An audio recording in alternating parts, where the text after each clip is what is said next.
Mentally, she wasn't coping very well. Yeah. Although at the time of her suicide, she appeared to be coping very well. Yeah. Okay. So in the lead up to that, the week before she actually suicided, she was great. Yeah. And we started to think that we were going to get our old Kel back. Yeah.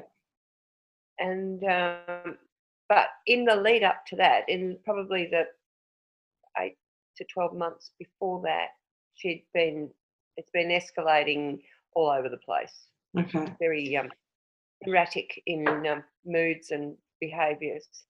The initial feeling was shock. It was just total disbelief. This sort of thing happens to other people, not to you. And it was very, very hard to handle. And going back to work and trying to integrate myself back into normal everyday life was really difficult. You've got this feeling on the one hand that you don't want to be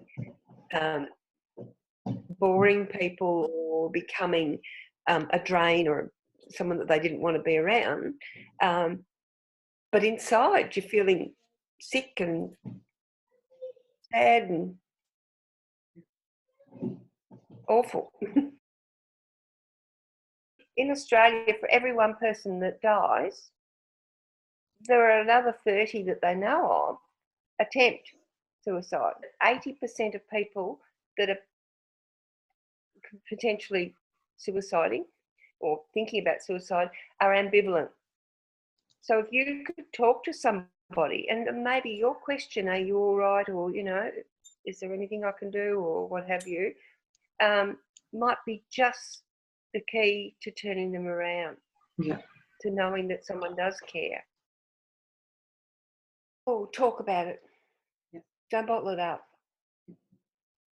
Get help, get counselling. You know, if you've got no one around you that you can talk to, talk about it. I believe that we all have a responsibility in the prevention of suicide. Now, some people get a bit scared by that, but it's just knowing some of the signs, some of the potential tipping points, and sorting out some of the myths.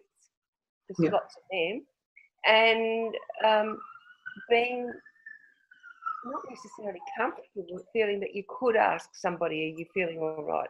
You know, we have Are You Okay Day. It's one day a year. It should be every day. And I think unless we as a community start taking a bit more responsibility, then it's just going to continue to escalate. Yeah. Because life isn't getting any easier. It's up to us to start looking at our friends and family and caring about them and having the courage to ask the question. And maybe, just maybe, we can save a life.